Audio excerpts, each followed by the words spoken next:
kalapatapu ko tope fa o atu pemehen kai atamu ai fa ngamari ko ni ke o atu ai polkalam ke hoko dai tau polkalama ko ia fatfonua fo o ai foki na mo ilo ko tope foki kai na fa hoko ane afi pia hoko ki palparema ki he interneti pia motuhi ai tau polkalama ane afi pia nama te mau pe fa ngamari he ahon ke fix e piveni ai interneti he ahoni pia lava ke te mau pe mo ki whainga maari e koni ke ma te hoko atu ai ke whakahoko e tau polokalama ko ia a konga honoua ko e tau whatwhanua fo o aia e o atu kuma o atu he whainga maari e koni he whiawhini i hine pehe ko kore ke u ngau aki penga hi tau whakatapu ko tau peku wha o atu mea mehe ni tau ngata e teo whai ki toa mamao ka ma ngau aki penga hi rea kumahino mo hoko atu e tau polokalama koni hono konga ua o e whatwhanua fo o e piveni malo e tau mao e whiawhini pia malo mo te whainga maria i mai taimi ke lava ke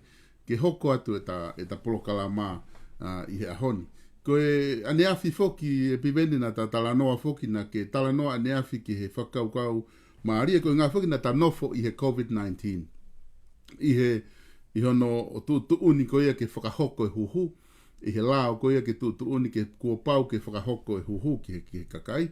Kana ke talanoa aneafi i he whakaukau, ko e whakaukau ko ia ki he whakateknolosia. Ai ana ke talanoa nea fi ki he whaikonga koe ni ku o ku whenga koe e au ki he taimi e o mai koe kukol ka. Ai e whenga ai whahinga ngā ue koe ni whaka interneti koe ni ke lava peo mapure i ai mea lere he taimu te alu ai ke hoko hawhainga whakatamaki te lava peo hao mo ui ai. Pea na ke whakahoa whoki pa mo whakaukau koe ni o fifth generation ai a ko uhinga foki ki he ngahi mea ia te tau wau ki ai whakateknolosia ai na ki hanga peo o mai hona kehe o ngofi whakaukau ko ni me tau mua koe e whakahoko ai hona e na kehe ka i he whakaukau o ku e ai o koe me whainga whakaukau na ke o mai o koe foki ai whakaukau ia na iloa koe antichrist ai na ki talanoa kia neafi o ku kehe whainga whakaukau ia ko ia o ku nau whenga ke o mai ke nau pure i e mea kotoa pehe mamani pe nau whenga ke tatau mo i whahinga mo ui ko a kalaisi ka ihe ta whaaki ia o ku nau o mai na te ta whaaki ia ku whakatu ta maki ia i hene pehe rewa koe aho ni eni ku wate whainga maari ko ilo pia ko whukawenga ko ni ko kawenga lahi pa ko kawenga o ku fi ai taimi o ku talanoa ia ngahi mea whakateknolosia na ke talanoa fo ke mea ko he COVID-19 na ke hoko whakanatula pe. Na e uwe ai whahinga ere me niti ai o palani. O mea koe he koe ki hoko whakanatula ngahi mea. Ka kua pau ki tau hanga o mai ki nau tolu whakatahataha ki tau sio whakalelei. Pe ko whea koe mea koe o ku tau unu ki ai ki lava mahino ki he kakai. Ka kou tukat peka te koe e piveni ko hunga peo ki i tā siri atu koe ni ke te manatu i e polokalama ni afi. Ka lava ke whaha no whama ala he ahoni ke hoko atu ai ta polokalama ke ki konga koni te talawa o talanoa ki ai. Malo piveni.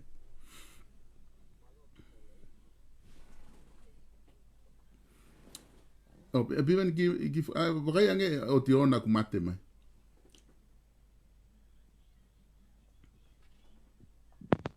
Koi, o moi mai.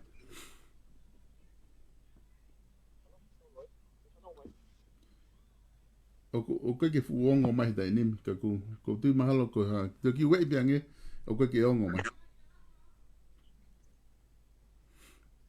solo ke whanau mai ongo le rei mai dai nimi ka kore pike hu whanga pike patapu ka hoko te pita koe tango ia koe me mo te ke a o rei ma e foki le hoko hake to kai to na koki siten to lo inkorbo o paitano ki le solo koe lau ge ta kau ku le tanga ka na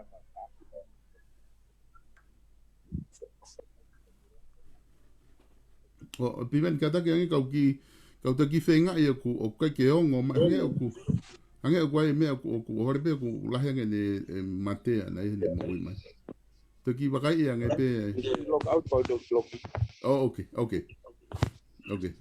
Mai sayang ki lock out tenge pagite lock in mai. PIVENI. O gua ngomai dai nim.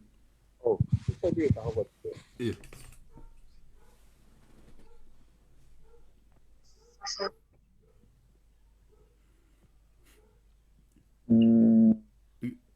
Ki lock out tenge pagite lock in mai nge piven mana sayang e.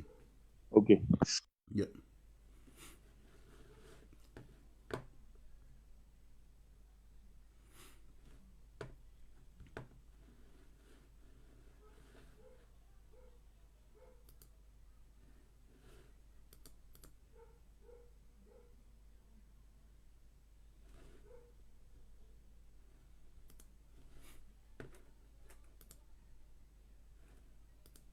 Tau ki tai tarpe ko ngā ki o kunga lere apita neti i he taini mi e fo i hoko mai ko ni ka koe ke loko ongo mai e rea ka koe pi taimi pe ka e to ki lock in ma pi ven pe a tau hoko atu rewa ko ti pe e sai ai ai mea.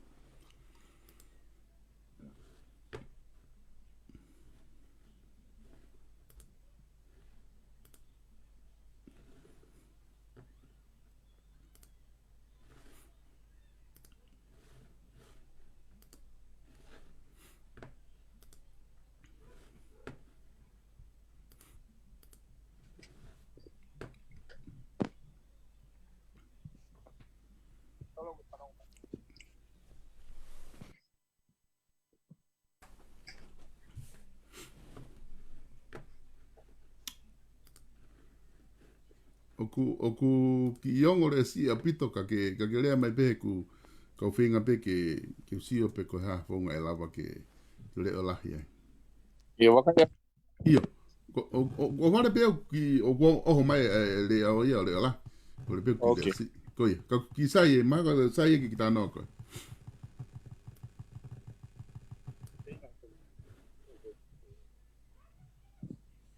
Iyo. Au poko tu. Ko ia.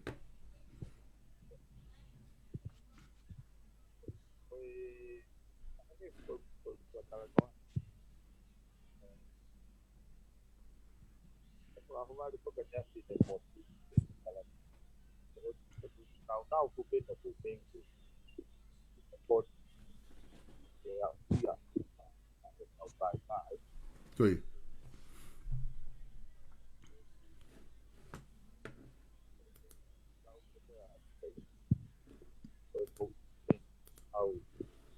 au pot pot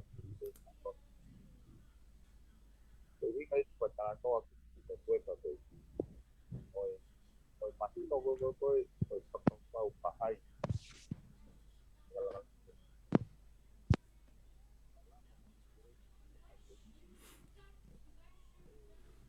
yo dia kilo Ko ia.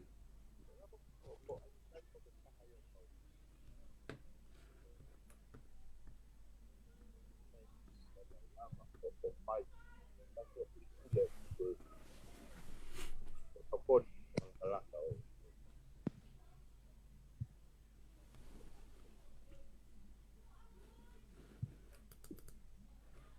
kalau apa kita buat ini solo mengatakan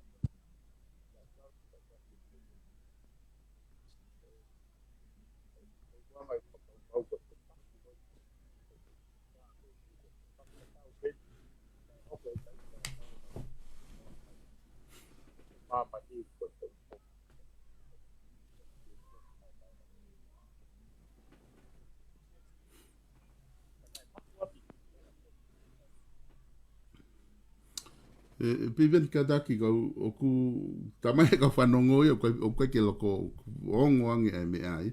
Ka mon pe o kure o si ko ilo mahalo o kuai furi e telefonik to tonu ke ka ki furi ange telefonik ka te si ange ko ni kire o lahi pe patu ma wai ka te ko tu e ongo mai ai. Imi koi Ongo le fi me ko ya. Ongo le apito fi me ko ya.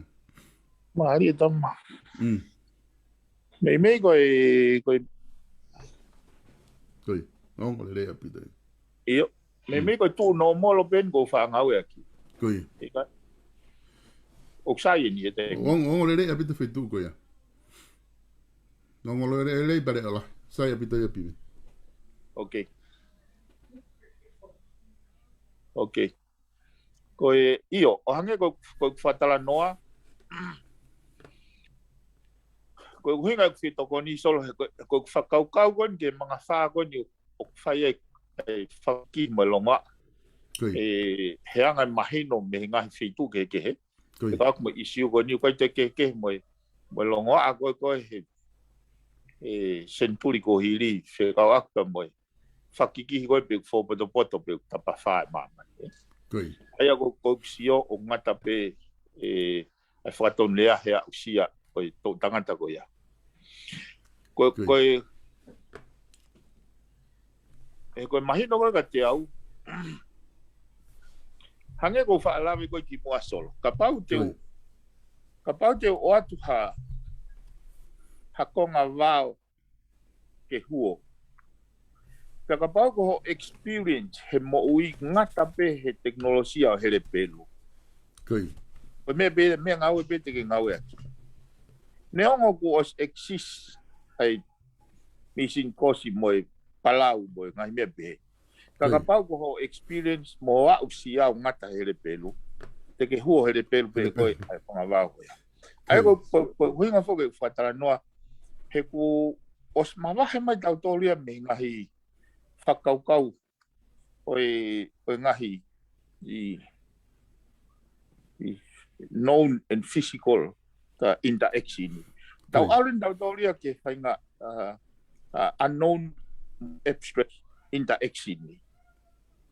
Ko huna TALANOA ke 5G, TALANOA ke Internet of Things, pa mga whakaukau i mui ai. Ka koe maari e whakahame ko huna whake whakalawe ke umea koe ni kene o mai e whai. Holistic overarching interaction me whanki system keke. Kene o mai hawhai ngā kereri tī ke tau tolu. Ka lawa ke mamang e tau sio, e tau halafunonga ahoni ke kahau. Koe COVID fo hange koe kulau koe ki mua. I he ne waki hau koe whakakaukau, na e nofo pe i he panate miki. Hau koe vaccini, pana tau sio pe ki no MALU'I. Koe hau koe ni, koe ne tō mai koe ni ki he fo i whakamalohi ai HUHU. Ai vaccination ni. That's an element of hoko ai longoa. Koe element ni tia ko whemau ki whakamaala. Patoko vai viu he osita. Koe uhinga foki e FATALANOA foki he ko. Tai. Ko uhinga e kamata lawe NF ke Antichrist. He na i maua ki he na malanga i pe Antichrist ia ki mua. He te kei ke iai e fo imahino mama i teknolosia. Ai ka kuhinga whing ke hanga o mai he whakaukau o osi lava he whainga teknolosia aho ni o implement he whainga whakaukau o nai te kei koe tokolahi o tau kakai te kei nau mausia. Pau hoko rewa whakiki koe ni. Kau hanga kau TALANOA e whakaukau pia a aku e solo. Hange ko ulawe koe ni a whi. O mahu inga o te tauhanga o mau peha fo I ilo ka tau whakapona ia. That's the all and everything. O mahu inga ke open up e whakaukau ke continuously improve with new knowledge o kune hanga whakawa mai new ways, new doors. Koe whakaukau whoki. Tukau ki rap TALANOA ngi whakaukau. Whakaukau ko a normal mind ki he otua. Mana tui, i he whakaukau mua, ko langi e wafia e otua. Ko mamani e mwhai tangata. Ko lalo whanua rewa ko helia. Ka i he new dimension koe hau koe o mahino. Koe kolope koe whoi. Koe foi mamani o te he universi. Pea ki ai rewa ngahi force o hui koe gravitational force o kune puke tangata ke troa ki he center of the earth, eh? Aia, neongo ene vilo fui mani, o wikai ke pehe ke lawai ke tō tangata ke waru, ku vilo hake pio toka la lopa tō tangata ke space, eh? Aia koe whainga whakukau sai. Aia ka pare te tauhanga o mai whakaukau ko langi e. E hene tō koe me tau mahino kou te ko where rewa langi. O kai ko ha destination ia, eh? Ko fu university ia, ai o ku halewa ki tau whakaukau whaka object ki he otua. Ai ki au ia, ai ko whakaukau ko tuau he potoa pe. It provides ai whainga whakaukau, o whainga taine miki, o ku it's a network. Hange bea ko te pehe, hange ko whakaukau ka pao te tau pehe. Tauhanga o whaopuha pe a e a. It's impossible. Au pehe anga i tau whakau. He kai tau rawa pokse o tua. O maa wheia o exise whi tuko tau pe sai. In the opposite, tau pehe koe anti-crisis. Koe talanoa whuke anti-crisis, ko hono nau e hange tofpe koe o tua. In a negative way, ene impact te kakai. Ka koe ui whuke whatanoa, ki he ability o hanga he teknolosia o mai, kene connect ai mea MAU'I ko toape. Ia whainga speed, i he teknolosia, o tatau tofpe ia pe moyanga nau o natula. Sai. Keu ki Philip ke whaega taha. Nā tau tok discover ki mui, nā usanga pe o tua o ange for unique identifier ki he every human being, including animals. Ai kukui koe e solo kukui he medical field koe TNA. TNA o kulava pe he lai ulu he kiri o lava tala TNA. Aia ko hono whakamao po. Hange ko whakalawe koe ni afi. O kulava he mobile communication, ni o connect awa in a permanent line. Using a devices koe. I he whakaukau te tau pe kulava he o tua connect ia ki he individual being. Ngau e ke unique identifier koe ko tānoa a TNA. Ko os whakanatula ia. Sai koe nau koe o hau koe mo whakaukau o enforce o HUHU e COVID. Ke compulsory e taha kotoa. O kune hangare vai o langa e whakaukau. Na koe whongai o anti-crisis, kene o mai ene identifier ana ke whainga tangata. O hinga pe solo. He koe whehui whako o hake koe taimi. Hae huinga compulsory ai.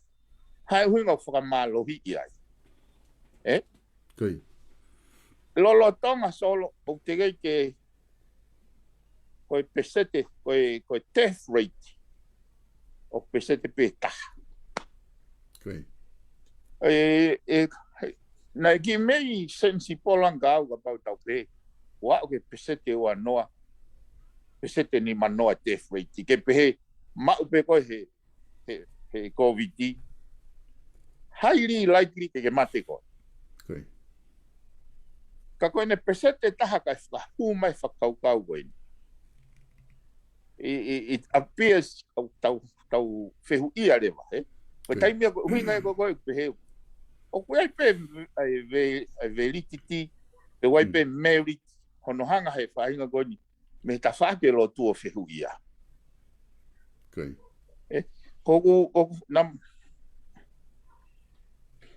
Ko hoa koe medical doctor, ngau e moe, koe piskoa ko Amerika. Na matalanoa ne po he siu koe o vaccination ni pe mo whakamalohi e Koi. ko pehe ko hokoa ko oku mahu inga oku pau e hono MALU'I kita he te vaccinate he ikai ke te vaccinate ka ko isiu ko na uweisi this is not about ke pehe ke hao pe puke ko isiu ya ko no o hake me enkolo ko ni kaulotu ko isiu ko whakamalohi Koi.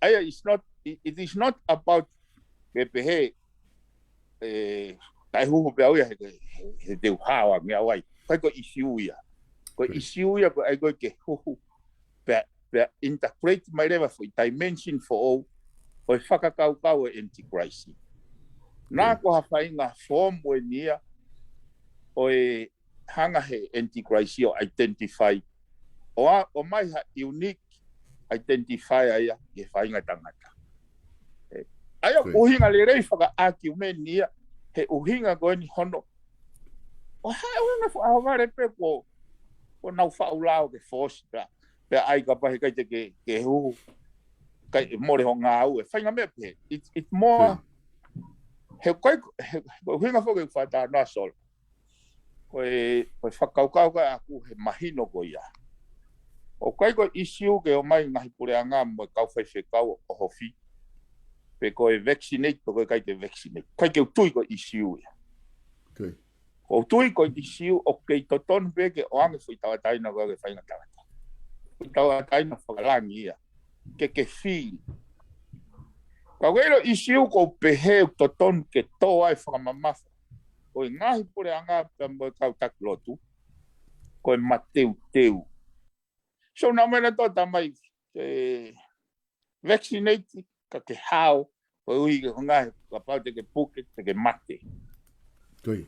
Hange ni ko we are trying to refuse this ka ki au ia okay la pe mate ia he fonuan ka covid ia Koi. ka okay la pe u mate ia ngai fonua ke ka covid ia Koi. na ko uhinga ai hu mai covid ke ne trive ne kakai ke nau toe mo ui mateu teu a ka tu he ko whakau solo he ksio ko ke hongo foi ke mie ua ko ni he tau pe he kau whaiwhikau mai kakai ai hofi ko pe toton ke kompas li pe ko ke toton ke kompas mai no pe ko si au o sinchia pe ka ki au o ui ko whakapo uri pe mo tae MAU3 o uhinga e nau ke ka ki au ko anga ni whakaukau au sora ka pau e malanga i mai he e ngahi pulpi te koe ni ai mateu teu ange kakai e mateu teu he whainga whakaukau koe ni he ko sio hoko koe umea koe ni o kou whatonga ulahi e kakai unau o kunau toe tokanga i kinange ai masiwa nau toe whi ofa aki ang o sio ke anga nau tokanga i kinange oi pe kakai unau ngau ea ke ufonga kake ke nau whanki benefit ka koe u isiu kehe ia ka ki au ki ono whakama opo e kuanga e whakaukau ki he mate pe koe puke mo ui koe whakama opo o kumahu ingange ai mateu teu you could never go wrong about te ke mo i mateu teu mahino e solo koe whakaukau whakau peheni talo e tau e whukakapu koe ni he sanuare tau ko osi koe Paka talo e tau whakaongonga i te kei peke asi mai o malona fukaka. O hau mai ke ahon, at this very point. O te peke aha whainga i te keisi nia, o asi mai mata la a i hafoi turiki hawhi toa. Kei whakapopo uri pe fukaka ko ia ke ahon. Sa i ta whoki mai rewa he fwoi waha taimi koe ni ki he whakaukau ko koe o e kau kainga tonga stranded i fisi. Ko hua whake kamata e tau tānoa koe ni he isiu koe ni whakikihi. E o mai nau tolu pa te whaiwhai pa te tau puke. Koi. Pa te tau puke pa te tau mate. Hanga ni hafu mea. Whakariri fu he anga i whanongo. Ke fu defensive pehe. Hanga ni disregard o te ano value to us. Kai kia hanau mahu inga ya nau tolu. Mahu inga ke tau hao tau tau. Ka koe whakaukau fok solo. Ka pau nau o stui wai vaccine. Pau ke quarantine nau tolu I fish. Sivi nau tolu huhu ai pa nau mai quarantine hen. Sivi nau tolu hen. Ka tok tuange mai ke society. Hau ka ke whai e mea koea. Ka pau nau tui o sai vaccine. He nau compulsory ke vaccine te kahoto. Aia he whakaukau whako ia. O come down pe ke hange. Ko hanga e ku whakakaukau ki hono hentolo ke iskoia. Pea ka pau na wili fia au pito. Na ia haki wheharaki. He fu wili fia peo kwa ke ufu mai no. Te ula dere loto au kai, pa ulere moe vele. Ha. Pa ukai reo ke mahino ka tiau e fu mana wahe. Pa ka pau rewa una fu mana wahe pehe. Pea ai pea ke mahu inga nau tolu. O ange hawhainga whaka tuu o ku pau. Mana tui koe keisi koe niu ke hea me ngai keisi. Me hakakai o ke stranded I tua mamani. Ke koe ngahe, te ke nau mawahe nau tolu me nau destination ni. Koe kainga koe niu stranded I fisi. O si mawahe mai nau tolu me ngai feitu na nau iai. Fou mai koe nau mai o li taula whaka osi I fisi. Ka nau whaka osi mai fo I leki koe ke au mai ki tonga ni. Pea nau staka ai. So o se ai whahinga o si pao mahina ono. E nau nofo koe ai. Te au tupu. Koe whakaukau ka aku solo nei o soton te whai e wharearea hau I solution ke he whonga hono tokanga I kakai koni. Pea awe kia ki nau tolu, te lawa ke nau mahino, pea ko nau HUHU ki whe. At least ka pau o nau tari ke o mai nau tolu ki tongani. Iha taimi o pehe pot ngā awe o tege o kai ke nau fuiri fia. Ka at least pea o ange ha whahinga assurance ki ho nau atamai. O tokanga I ki nau tolu. He kai ke nau pure I feitu nau iai, he nau mai o nofo. O nofo hiri, nofo hopoate, nofo totongi. Aia koe whainga whakaukau na I au I he taimi koe nei o hake I siu. He kapau nei hahe, mantui tau o wako katoa pe me whankita noa whatata. Koe mahu inga koe talanoa koe ki tau sipi LELEI. Nane tuko e sipi hivehi waka hifo he te rea.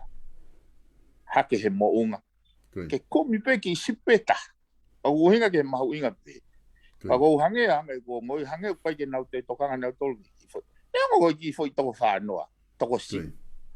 Au nau pehe o sayang ke malu toko whamano. Ka I he sio whakatau sipi. O kou tui ange nai toton ke whai ha resolution me wharearea. Ki he mea ke whai he pure anga FAKATATAU ki hono TOKONI ki nau tolu. Nā toki mau o mai nau tolu na os masori ka atoa nau. Koe nau whakanatula bea ai ho haa ai tangata. Koe uhi koe nau maa vai wahi mo nau family. Koe ngari fihi whoki e PIVENI ai whakaukau. Koe ngā whoke, koe talanoa ni ke kau ni I koe fisi. Koe ngā koe, o mai koe ni he nu spepa pia pehe he kakai toko lahia ku nau tukwaki I koe patoa, nau teke mui whai ai nau tolu me me pehe. Ka mahi no he uvitio o koe ni ku MAU, o koe ngahi vitio ko o posti he social media, koe whai eke pehe kakai koe ke nau kauna toko ha pati wha politikari. Koe tala pehe kakai e koe ni ai mea koko ku nau whainga tā I ai mo ia I. Koe tali koe me pare mia. Aku ne pehe ko I fonga tolu na ke fai tai nim ki he tolu hiwa ko ni. Ko ulaki ko ke fai area na lava o mai na tolu I New Zealand. Ko ua pe ave na tolu I New Caledonia. Ko tolu pe alata wakatahi o ave wakatahi na tau ki Tonga. Ko fai mea ni na lava e pare mea o whakaha. O ku kei totongi pehe pure anga e pa anga te au fisi ki he aho. Ki he fai tolu hiwa ko ni. Ai panga te au ke toko taha I he aho alu ia au ke aho whaka osko september pa toki review o mai rea wai ai mea ko te nau hoko atu ki ai koe ke ilo iko ko tola te au koe ni he aho o whataha ia ko fitu a whe pe ku ke he pe fitu a whe ka ku lotonga tonga nau tole panga te au fisi he aho ta mai koe nau nofo ia mo nau kai I he aho ko toa pe ku koe paanga ia tonga nau tolo Io, koe whai konga whuki a koe, o hinga I koe mahu inga koe ke, ai whaitutuni ke more transparent. Koe launga koe o mai mei fisi, koe tak fitu awhepe. Ka nau whaet nau tau me aho taki wangi au. E nau no foi fisi. Ai whainga aho te au ni manoa, a whainga te au whanoa. Koe Kakapau ko tau ke aho o huhu mei fe fitu a whi. Koe aho mea fitu noa. Kui. He kono inga whak solo koe whainga anxiety. Mantui ko situation ni na kai ke palani hata haya ki ai. Ia, kui. Ka koe uhinga ia whoki hono o mai hinga I whanua development partner mo ngai pange a tokoni ke COVID ke mitigate a ngai event o na kai ke palani. Hangi ko ini. Aia ko uhinga koe ka pau kono moni koe whakamatara koe pehe wai tokoni. Kau kai ke oange ai tokoni ke pehe ke tuuni I ha tohi tuuni. Hafo tuuni me whare area. Hange ni au nofo pea he mesi ai minister pe me pare mea me ni kabineti. Ka pau pe una wa ke bongbongi una ongo una wa whakanau tolu ari anau se ni. Ka pau a ke pe una ofisia hanau whano ha ke una ulau ka tu wai pea. Aia kono avea ai amanaki ai tangata ke o hiri he vei ua tai pau. Ai ko isiu ke heia. Ko isiu ke herewa e pehe ai ke whenga ki nusila whenga ki ko hai wenga wai ki toi takai mama wai ko foi hau mi tonga mi visi ki tonga ni ko ho pe taha o sia vaccine I tonga I fisi o sia vaccine hin. Hai wenga wai ki toi takai holo ai. Pa ko isfehu I rewa taha. Ko whakakau I o mahina o no whakakau I. Ko tawa ni whakakau me tau ko osi. Ko konga taha foku maari I he mea koni o mai whika o akpe me kau tuku waka I muri. Na e whai foki ai konferenisi a CEO ba me Minister MAU'I. Pena hanga lewa he CEO o whamahino mai ai whakaukau. Ko tuu pe lao ia ke poupou mo tatari ke hafu. Mahaki te fu whakalirifu hangi ko I pola mai whenga natula ko ia. Ke lava o toki whai aki ha tohi health order ai potunga I MAU'I o whikau ke huhu ko toa. Kai ke nawana tofa malohi a taha ke huhu. Ka kone kore ke kakai. Ke nau huhu mua ko ngā ke aue ai huhu o laka he pesete walu noa. Kai whai mo whakafoki atu ai kakai konu tuku wakai muri. He ku kei magatu unga tuai hono whakafoki.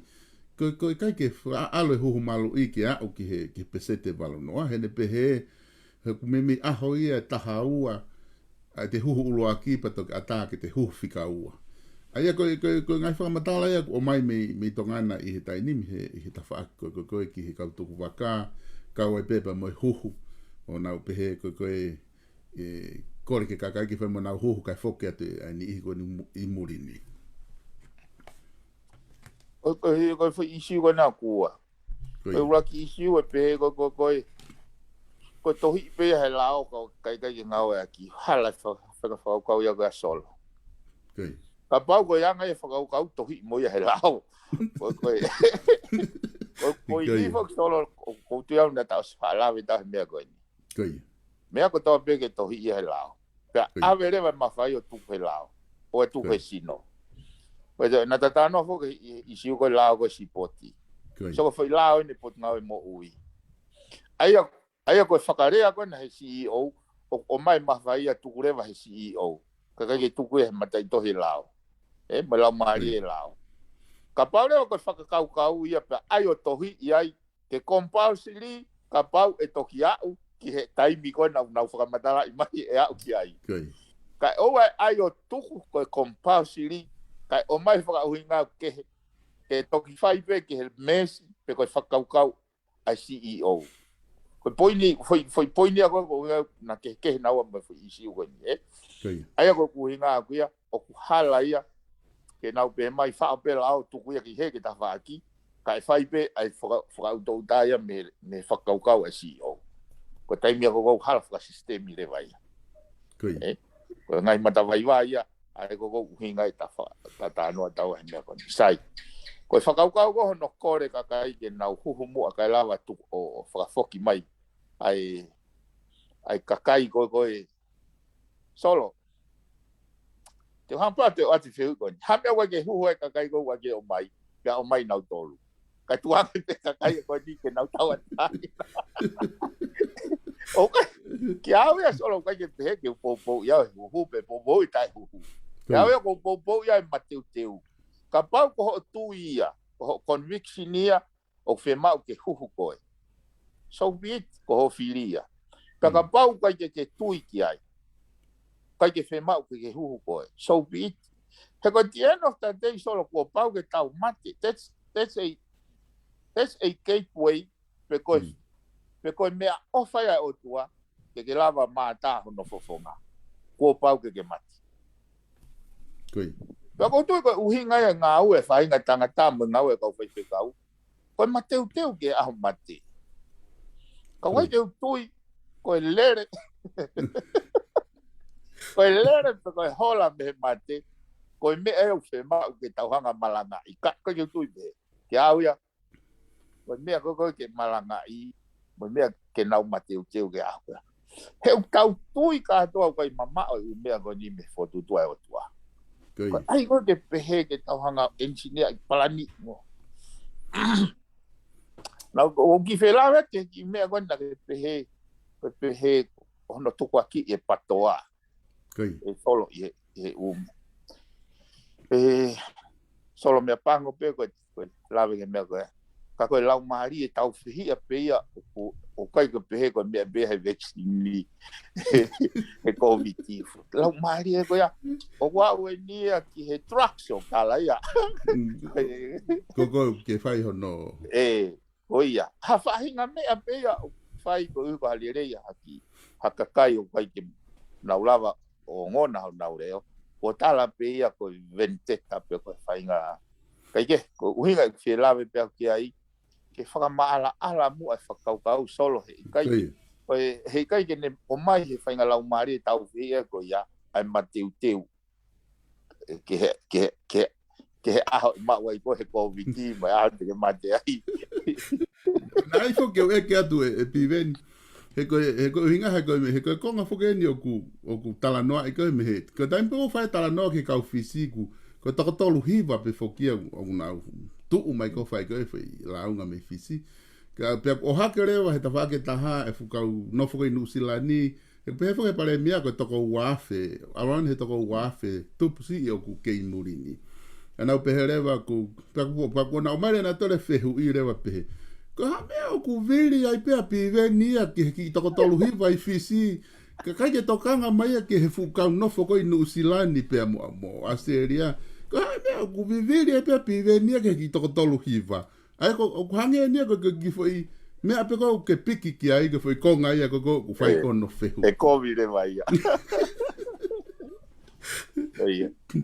io ko tu ia fai pe u fa matala ko fa puri mahuinga fo ke mama ke ne lava hulu ai clarity ai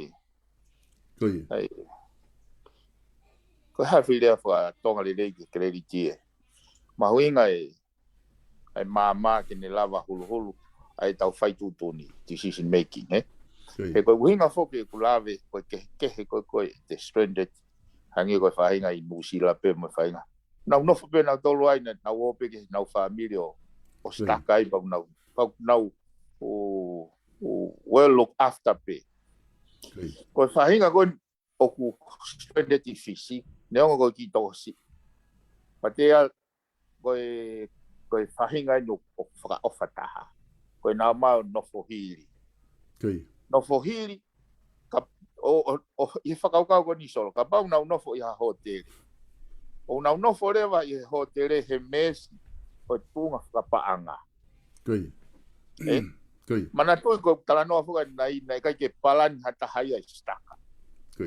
Ene toka teu, hapaanga whiunga. Ka koe lau maari e whokia ngai paanga tokon ke COVID, ke intervene pure anga o tokonia kalasi, o affect he ngau e COVID. Au kau ai fu toko whahiwa ko nok staka ko I fisi. E pakapau nau nofo I ha family fisi. Te nau tipeni mo whakamamafa I he mesi o e anga lerei o ngai family ko ia for however long o nau iai. Pakapau hake o matua ko ia nau nofo ai nau I teita. E fua I pehe kau mea ko ia, e fu I teita ko ia. Koe whainga, o tau ilo katoa pe mea koe nofo hiri holo he kakai. Mona. Ka koe ngahi mea ia une o uhinga ki ai at paanga I COVID. Koe uhinga o mafa tuki ai e whahinga koe. Koe whehui whukeni o mai heni PIVENI ke eke toi peka koe. Koe ngahe he talanoa konu ku ta whai. Ko so HIFO foki ki he social media ka koe ke fuhoa au ia ki ai ko tukupe au ia koe tawatai nai ka kai ke nau talanoa. Koe ase hake ai pe fatfonua fo he u mea social media tamai. Koe ki polo kalamo ka PIVENI mo solo o kuna taki hala I ka kai ke nau he me amo oni ka ko ulo I pe ko nofo whakasio ta polo kalama pa ko te taimini ko foki mai o te sio ki hungai whakamata la ku whe MAU3 ke o mai he ni ko ni ha o mai na uhinga LELEI ko ke hinga mea ko kuna hanga o tuku mai ko ngā ke o atu ka te koe ke ha tari ke ka ko ngai no whehu ia mai PIVENI o ku ai hanga au e pure anga o he LOLOTO ngani he tai ni mi ko hana ngahi ngā au o ku ke poupou ki ai pe te ke whanga I pe koe ngā au e ko tope Maria me vehu I ko ia.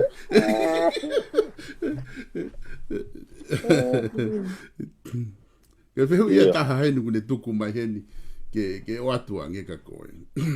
E solo, o kai ko lau Maria ia ta polo kalama ke nofo whakaanga I ha taha. Hataha. Ke whakaanga I ha ngau ea. Ko issue ia kon ke stranded I fisi ko issue ia to completely different. Koe.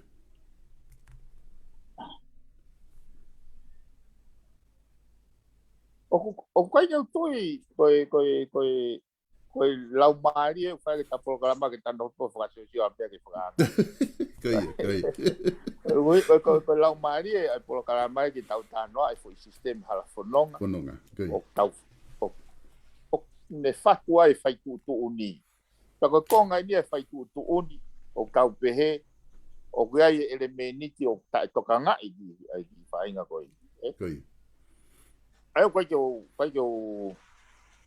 I'm not comfortable solo ke ta engage e whainga tau moho ia. Tau moho. Ai tuange pe na wau sia e wange wau ka pau mata pe na wau sia e re pelu me pete na wau ke re pelu. O koe whehu e taha ia PIVENI o mai o koe ha mau o koe ha paanga totongi e he WHO ki he pureanga tonga ka ki he lahi e huhu pe ko tau tolu tau totongi atu ke o mai e mea ke huhu ake kakai. O ko whehu e taha kune pehe pe na aku whe mau ko ke whamalohi e kakai ke huhu ia kai claim he pureanga ia ha paanga me he WHO. Ka ko pe ko vice versa pe ko tau tolu pureanga tonga na totongi ke o mai e mea ke MALU'I ake tau tolu. Io, o kai kau tui o kuhanga he pureanga whakatau tau tolu. E huinga koe na waha break mai silinda na. Ka kou tui ko ngahi mou meni hanga ko huinga whoke e e tau articulate ai whakakaukau. Ko uhi koe ne ata mai, it sound like o whakamalohi ke tau huhu sai. I whakaukau reo koe au hange rewa draw inference lewa kakai. Ngana aku ngari ai ha external force. Hange koe ta piu e zou. O kunau hanga teke. Koe uhi koe whainga whakaukau koe no e one world o ta. Ai koko nan tatano ai anti-crisis. He ku asi pehe mai. Kau hanga koe kulau koe hanga pehe tau hanga o whakawhehoko taki ai. Ai ngahi sistemi. Kau kai ke utui koe mea ke tau loko loka ai. Pa tau pehe tau irifia kepe te tau irifia kepe. Koe mea kou te au ki ai ke malangai mahi ngahi pure angamba ngahi pulupiti. Ke mateu teu e kakai. Soko kau tātai whakaukau koe mateu teu. Ke whe ofa aki ange kakai. Tuke tau whehi a. Tuke loto kovi. He kou lawa siona e talu pe koe ai hoko e koviti. Ma puna hake rewa kakai nau koe o hake haki mahaki hawheitu. Nau toneiti ki ai. Hataha tuhau sia. Nau toneiti ki ai. Koe angai whakahino hino. Ai tohi matolu ke mateu teu ke he aho mate. Ai koe mea nau si au koe mea uta ton ke alu ke ai. Appreciate ang hoto family. Talanoa LELEI ke kakai o te mau tokoni. O kai na si au koe mantu nau tanoa Poko fu social media koe fu wao ta fo ia koe cyber world. Foi mamania koe cyber spacey. O toi asi mai pe ai e whainga whakaukau kei primitive. Te keke nau o mai na tonu he wata. Te ke civilize e whakaukau ia. Ke taha appreciate a contribution e taha moe ne. Mo nau hanga whamahu i ngai. He koe the end of the day e solo.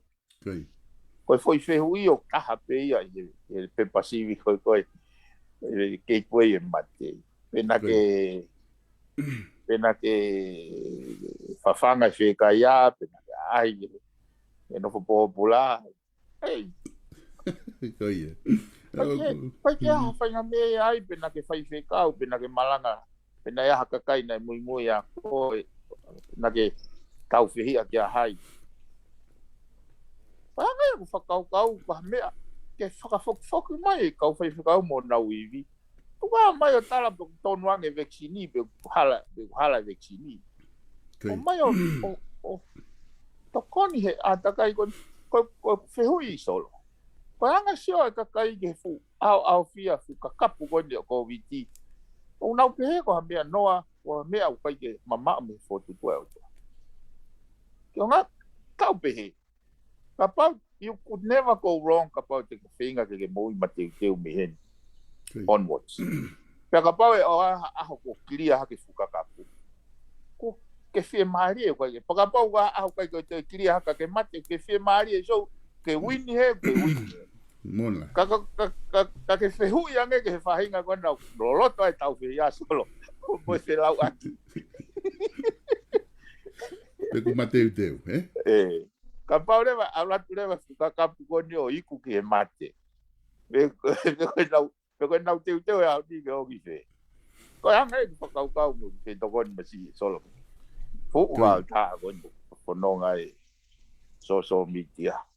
Mon lai, e piveni koe konga ni ku nau ki wakai hifo he video na tuku mai he office paremia koe mea mai paremia ki ngahi issue ko o hoko i tonga.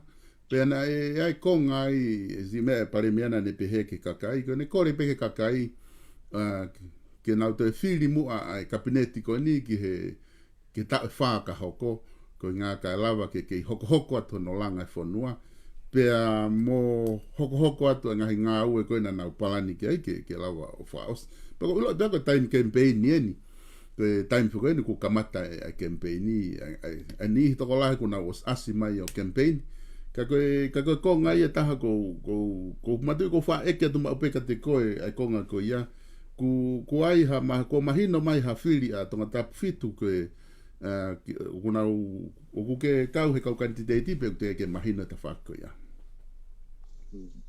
Io, poi con a ua mai ho ke ui e, con a ua ki e kore koe pare mea. O mea e whana tula pia sol. Ke hanga taha kore, ka wange ko glau, ave pe tu ke kakai. Ave ke kakai, Kai ke utui ko a mea ea ke o whakea e kau kanti teitei o whirau aki ai. Kai te ke mo isiu gon, ta tānu ai kau whai whikau. Ke nau whio o whaki. Ave pe e ne whakau ke kakai, he oku kai ware kakai. Pau koe anga e sio e kakai. Ka koe anga e mea mooni ki o nau loto. Koe mea be e whai tutu ne kakai. Koe konga koe ki tonga ta fitu.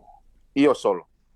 Man tui whok nei lai whok hono o hake i siu koe a. Ko au pena o kanga o tata o whikau. E kau pou ne nā mai o. Nau kore pe whoke nau pou pe kia wuna.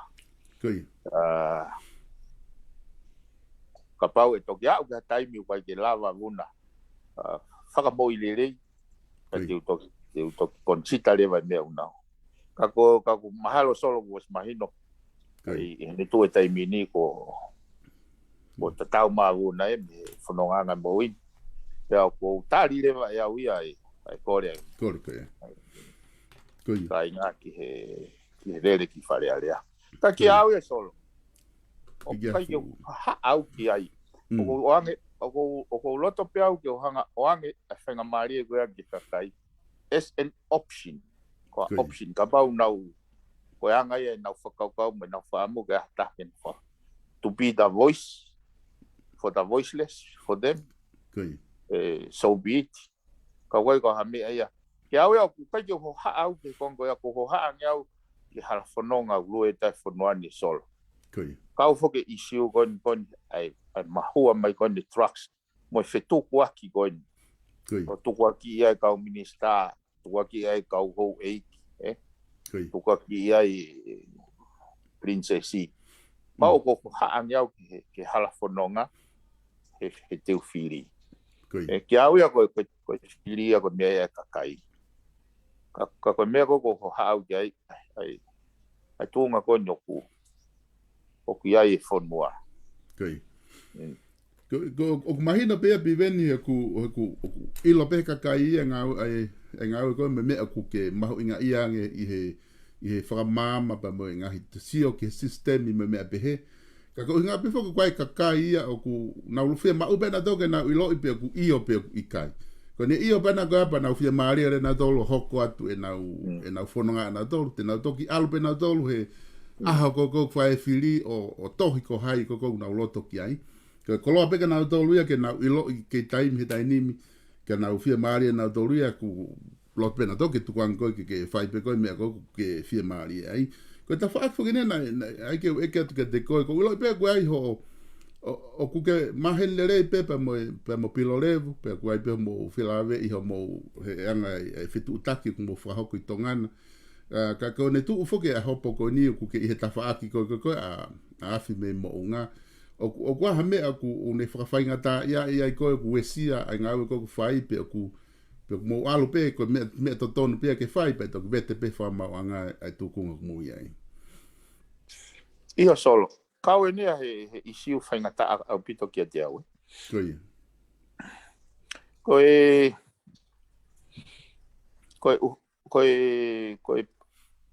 aho mana tui na ulawe au ki mua ai kai ke utui ai whaka ilo i pilo revu koe ai ki tamaioi koe e whainga uhinga pia apa na kos whamatara peki ai ka koe aha ke he pongpongi whalaite oi wike kuosi hoku whanu miskolo putu mai miskolo ai whika au kai geu iloi he telefoni.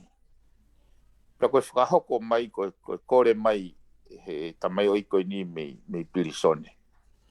Koe motua polis pena ne whakahoko whekau. Ke o arangi mua o sio anki ai.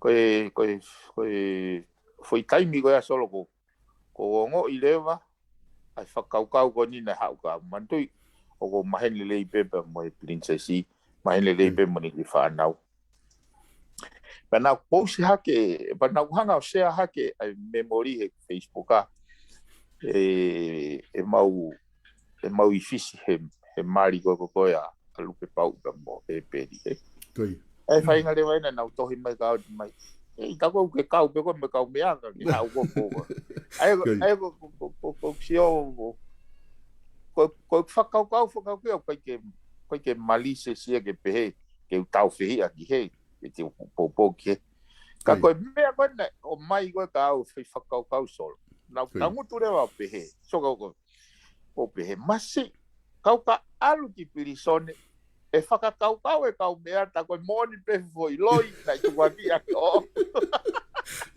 Koi. o ko te ke mui he tamsi koi Koi. he koe talanoa koe ni na maus he taura talanoa I mo e whaifekau e ta panihanga o mai e tuwaki koi ka koe tari na e whai ai ai ko ne pe mai I kau kovi ka koe ko whiri kau kovi ke patoa o poupou ke masi Koi. tau tangi mea pango pe he uke o mai e veve uke tānaki mai o tui ki ai. He kia au, ka pai kau kovi ka au ke whiri let it be, ka pai kau kovi ke patoa let it be, he nei kai ke ukau au. Hono. I found myself in the middle of this. Ta e ai ha aku teitei whakakaukau, toka aku teitei intention, toka aku palani ki ai. O vare pe au he whihia I lota, whai mea ka. Kai ke, ka koe taimua nau tangutu ai koe osi koe telefoni pe au pe ka pau ko si suwen e alu nai ki fe e alu ki perisone pe alu e ki palasi pe au pe ko tui pe au ia o mahino pe ia ki princesi pe mo e ki whanau ai lau mari o pia au kai te ulawa ki whakafisinga hare o kutangi mai ia tokoni ai koe me e na I hoku loto he au te au maure vai loto lahi ke tu o alo fe hanga I koe ndisi vai taimua nau alo ai o mahino ka hau koe ke tari he mea ke toi ia taha kehe ka koe loia peke ala musio nau fehu ia lahi founga he koe ke o mai ha uhinga koe ke o mai ha wha matala ki pau na hau rewa alo kumi loia mana koe ka nau hanga o ngo ia I solo ai whainga tā ia o ku mau I he fuufaunga ki he isiu koe na kai ke willingly na kai ke lea tahe na willingly ke voluntarily ke kau ki he isiu koe Ede, wha no ta noa ni kupe o mau e taha. Koe wahe ne whai he loia koe ni. O si ai hono foha more ki he drugs. He lost one of his sons ki he drugs. Pai ke toi lawa ia o whetaula ki mo iang o. Ai kana wongo I rewa ko MAU'I he whakaukau. This is about drugs. Nothing to do with the authority, nothing to do with kauho wiki kakono tau I drugs.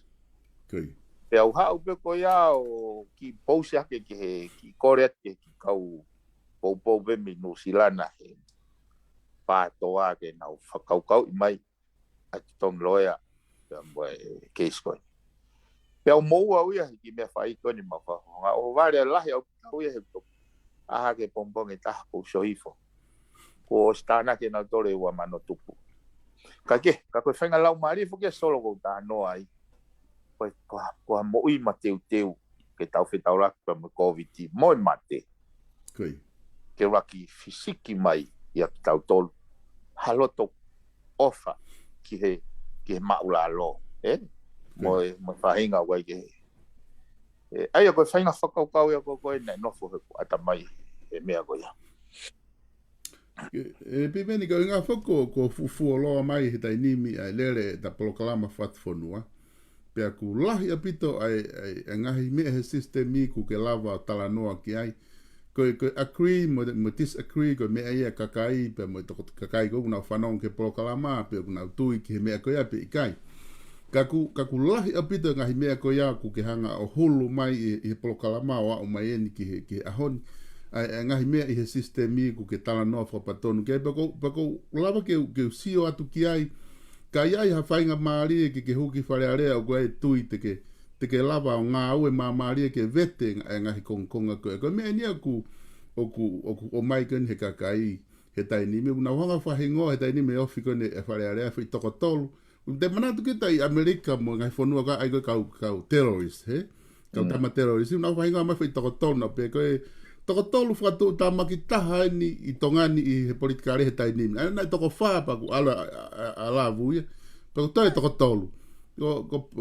pehepa ko hai foi tolu ko fai ngā mai tame uluaki PIVENI piukala fika ua tui wata fika tolu matenta boleu o sa ko foi toko tolu ia ko mai foi ka tampa toa ka toa pe ia ku fai ngā mai ai ko foi toko taha be me pagana hu mai be ko ma va ta ko ya os mate ta mai ko ya he ka neo ngai PIVENI ku o ko pe ai tu atu ke he ngahi mea koe ni ke ta talanoa ke sistemi ke ta hoko atu ai ngahi proklama koe ni ke ta sio ke ngahi konga koe ni o kutoe i he sistemi o kuwhehu i whake he ni ihi PIVENI pe ku te iai ha mea fo'ou te mau lava o abe ki wharearea ke whai hano talanoa i he mea pe ku mau ke alo pe mo i visone tatau pe ko ia na i talanoa i mai he ngahi tau kuohiri pe ku ai hato e sio fo'ou te maulawa o ave ki wharearea ke whakahoko aki e tau unu ki mua goni e tau novema alu atu ai ki he tau hoko mai me hoko atu. Iyo, oku mari whake anga whatanoa sol. Peheke ke u lava o speak on behalf o tui wata pehake ko madeni. Koi. Ka koe whakaukau ka aku ko uhinga ko koe o tui ko uhinga na tanga whakaawai ai ki program koe ni ke o mai whakaukau o talanoa i ke o ai hoko ko hamea o whakairifia koi ka koe katoa ngai whakaanga mai mea solo te ega tahaya ha talamai koe haa koe mone lau ka Einstein ko ka palo fesa to taha no na nau whakaanga e ne pepa ko he ne discover ko ni ngai mea he sai nisi ka ko ka to ngai whakaanga ko no tau kai no le to tamai ko fe mea ko pala which one pe mea mari ko nga ko ni pe ku ai ha mea fo'ou solo ka wata ngi ki whatata ko ni hei kai ke tau lava o tāna ki Hawaii ki hatange o mama.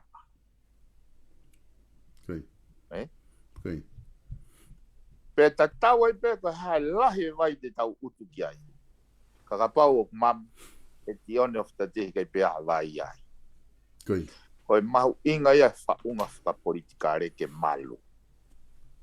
Ke ne ta ofi e mama kai lava ai fie inoa me kakai whanua o inu me tanke. Ko whainga whakaukau koe pe tau o peta tō langa whanua he fu tanke o wawa. Koe ki toko si i pe koe una whakapatonu he tanke e lava o inu ai. Koe uhinga ia koe mahu inga koe whaunga whakapolitikare ke tono. He e mau taimi tau pehepe katoa ngai funga o ko pai ko te pehe ko lang hala mai u mea ko ya o sa ko ya kai ke katoa pa ma o popo ka pa fa ma o popo e hala tau pe overall pe wa whakalaka o e hala pure anga fundan pe wa se ta o Ikai Mola Oi, uhinga e go mahu inga i. Ke au ia solo ko kwai whakaukau aku ia. Na e ke mai ka te au ki whaikawai pea he wikosi. o hai whakaukau ko angai ni whakaukau o fie mau a ene afio ke kau he tālanga o isiu goni whakapolitikari he u mea koe pē tene o mai e blessing ke ngahi reform goni o uhingai ai tau sio ko mama no ia pe vai solo ke utui wa taki ha fonua e fie mari ke foi situation goni e a ta ha ma popula ka wa ke halau ke ansi tiem di fare area so ka ngahi me ia go ta fata no ai faka system he ka pau he kai ke ka pa he kai ke ai e kakai e fata ta ke me go a ko ni ala pe mon mano a ke a tangata ni al ka pa he kai a e tene kai ke toi ha ki ngoe te tuga e mau ai o hinga ia ko lao en hanga o ai ha e alua tu pe e tau whahoko tau pe ke ne hanga o titea hange ne hanga o se ai faitutuni ai mau mawhai me he alu he feitu ko ia kai lava ke malua e ko siok o siang po ni e me ai tau tok whatonga e ko kia halao e ke ne hanga o whakangatangata faitutuni wharearea me mau lao Mona ya pito. Ai ko no mahu inga ia ko o ko ngari mea ko huinga tau longo a ko kai ke tau solo wai mea ko ki fe lave gai ki mona o se tatai ko huinga ko ni talanoa ke siu ko ni e ko ngoi o wai mea ma pelu gai fonua fai tu ni ma fai o ma lunga ngeia o ma'olunga ngea he lotu LELEI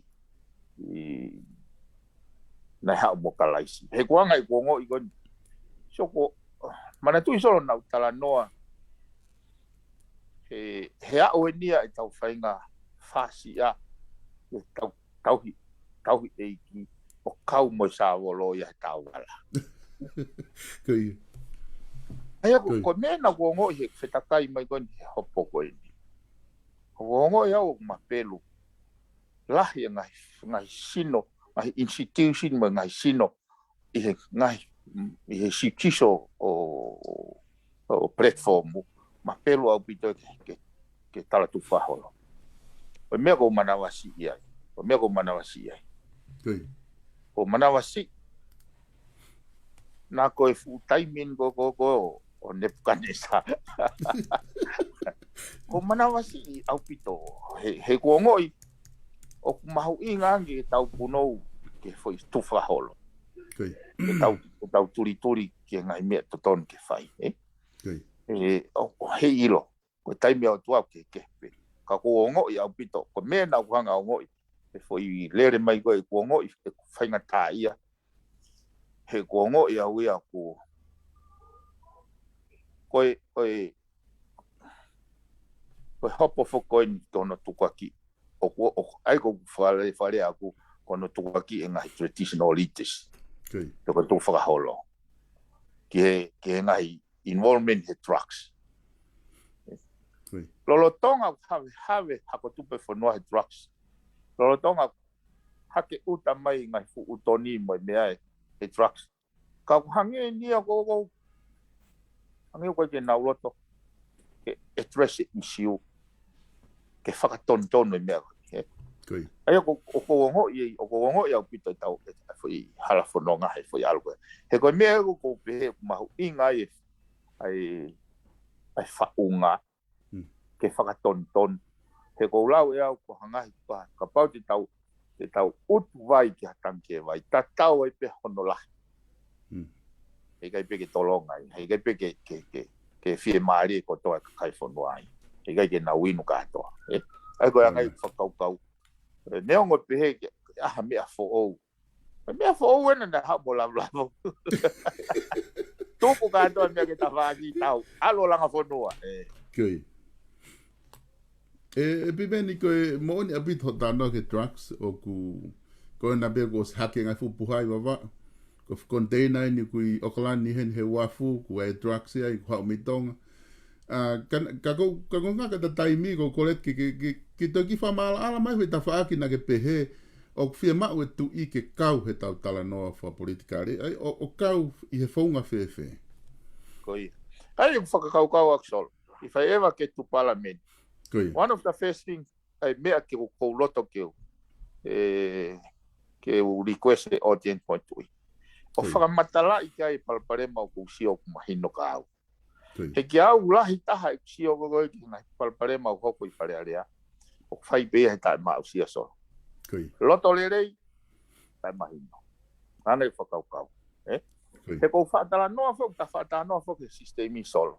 Pea kou toi mahino anga te au ai whonga whiri he nea umai koe tu koe taimi. Yo ke te ilo te algo po whaikawa talanoa ko koe I he mātua he ngahi kolo. O koe ke unau talanoa bebe nau tolke he nau fie mau. Kehe au pitoi mai mea na talanoa mai tui ene fie mau. O fie mau e tui au whakaluku fua ia. Talanoa mai ke mahu inga I paanga tonga ene holo ene value.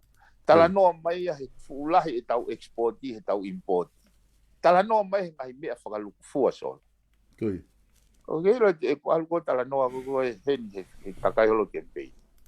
Unau talanoa mai na to he mea pea ku whiunga.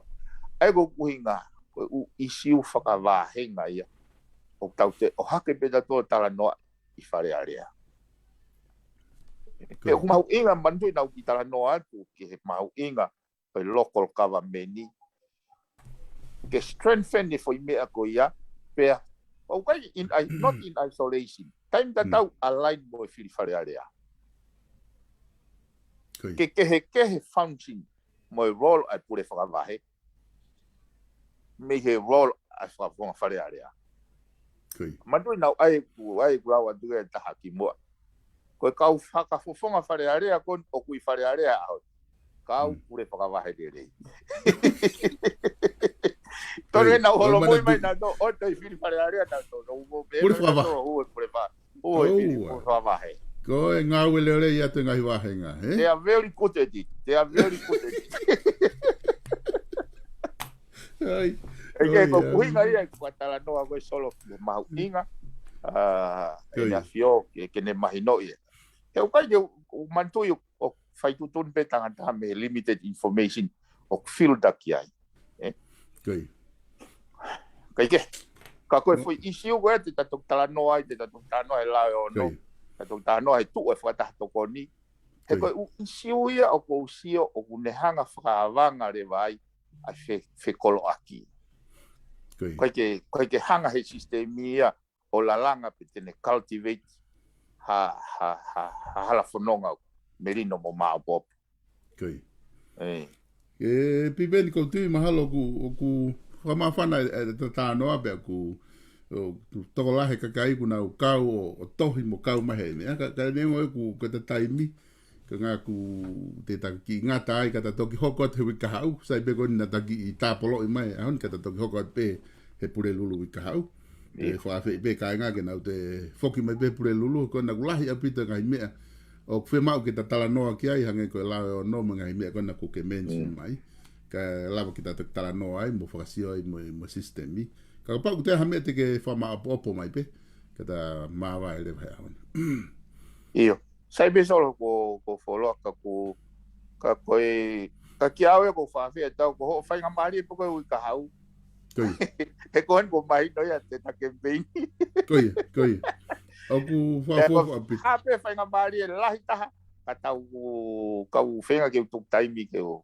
koe ki hopo ia ku ai ko kupehe ko foi moa whaka asi pen ki hopo kere he aho uoua ai ko oslo ko ia ke te fu te tirei ka to umea ka ko foi hopo kau kita no de pe fa asi de pe ka ko isiu ia ku ai ko ni lava pe ia te MAU3 leva ke talanoa ai tunga fa politikare mo ngahi lao ko ni o no manga ani tu ko ta ko ni spitone o ko tui ka pa ka ke whakalelei ia he ko whakalelei ia ko ia ko ke mamawa ataha ia o lunga so ko ka pe mo ka pau hanga he mau ai ka tene hanga o provide o streamline ai melino me lalo au ki o lunga ko foi hopo ko ni ko foi hopo ko kele i fo motu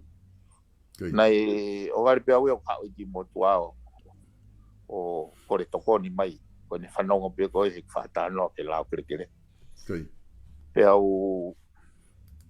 au tare vai faka ilo ai ko ki motu ana more hono ki ko nga kele kai ke ai ke kele kana e o anga pe ne kuina nyanga usagi kane tauhi mai pe ki kon kele na o vale pe ko re sisita e motu ake te hauere ka fa matala maga te au po hanga drang wai lau mau e foi ono foi de sita ko ya ka ko fu atati ki te ya e va mawanga fo van solo ko hanga re va tati ki te ka fa ilo ai me pango pe uno pe to la ka ko fonga nga we pe na fa ilo minista e ko ya na fa moni e foi apire sisita na fa ilo re pa no pere mau tofia pungia pa fa ilo re pa mo to ga na sisita o te mo na mai fa hopo pa te pe au ne o submission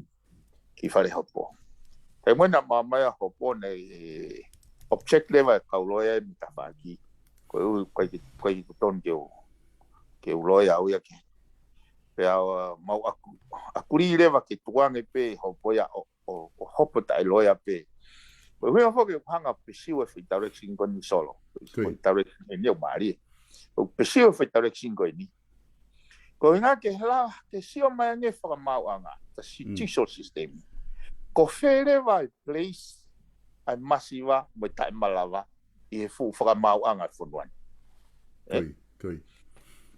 Pau pe tuku ai pe ke hopo tai loia ai pe ka koe taimu ko fai koe malanga tuku o malava pe ke fahu o oral submission pe I mean written submission pe o alo hopo ia mamalo mau o tutun deva fa mau ke fa foke kele koe mas ka koe ni kutangi mai ai fahai TAHA ia una tangi na do ke fa mau ngata ka o mai be tangi o lau pe au ka ko na ai ke to mantu na ko re pe au ia fa mau ngata ni koe o mai ki livio lava pe o tau ka boy fi hopo ko ka ko fa ka he hopo ko ni ke tuange pe ke al dai loya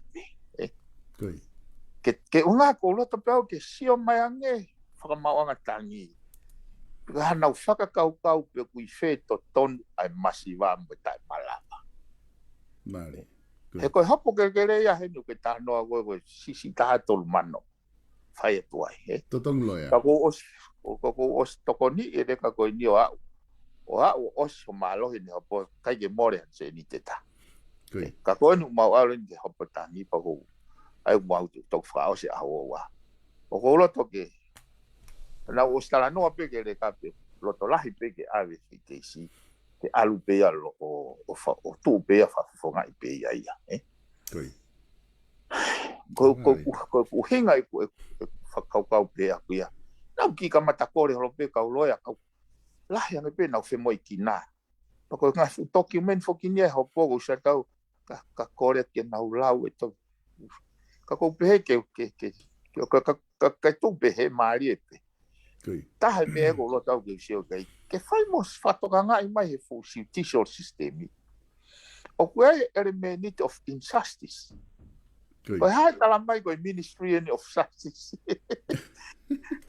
ka kue element of injustice ke masiva man tu ko wai pe haki pua fama sia i uta o ne me bana fai ko tongo mani o ke pe ko ke ne ma ko ke ne afford e hasilini ke aloke e fa mau anga pe une MAU3 kai ke ka ko whaki isiu maari e nia o pehe o mahuinga ka hanga ko glau pe unga e ni ta programa ka tipo ko osi ko ki hopo a ho a hopo tan pe me ia ile vai a ta ko ka pa ko habe fa nga maari e taimi he nea e ta hopo e kau e lao e o no ia he lao o ton ke fama tala i man ke ko hofi ko lao no hofi be fa puli me apango ko ngata anga be na experience ko hele pelu pe o a be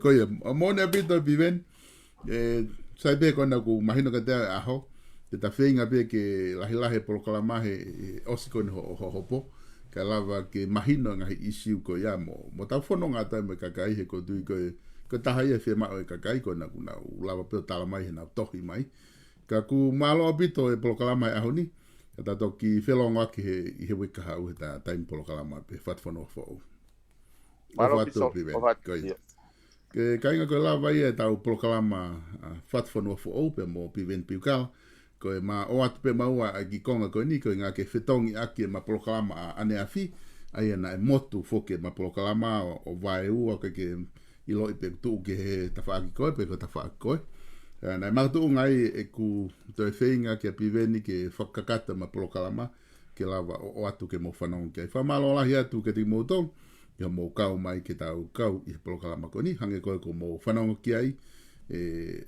ke ai be taimi whainga maari o se ahawa ai hopo a PIVENI pe te ma whainga rewa ke lava o lere atu ko hape ai whainga maari ke lava o ma polokalama atu ai ke te kimotolu whamalo ke kau sponsor South Pacific Loans pe mo Stalik Tupo malo apito ai tokoni ko toa pe mo ngahi tokoni ko toa pe ko mo whai ki he tau polokalama lava ki kei whakahoko atu ai polokalama koeni ko o atu koeni he ahoni ai ka pau ke whia no te ke lava o MAU'I pe me he kautaha koeni South Pacific Loans ko ilo peau ke lockdown ni a New Zealand ka ke mana tu i pe ka kautaha ni kuna o tokoni lahi apito ki ho tau kainga tonga i he no i New Zealand i Auckland ni hona wa a koia i Manuerenga Toni pe mona wa a koia i he Cavendish Drive no balunge au valu hiva valu te ke lava o Talanoa i te kina tolu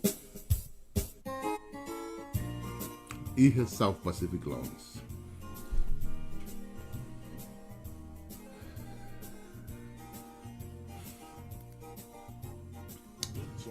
wakai pe mo tau kau taha wala i he page fashion.co.nz e tēnā lava tokoni at ke te koe hu peke na website i o ki wakai ki ai Faustina Construction te lava fitu tak ke te kina dole val no ataha hiva whaono hiva no ataha kau taha langa eni te mei iuta fitu tak ki asione a holokatonga i he Faustina Construction malo apito se mo lava mai ka tau toki whelongo aki i he time tatau pe o wiki kahau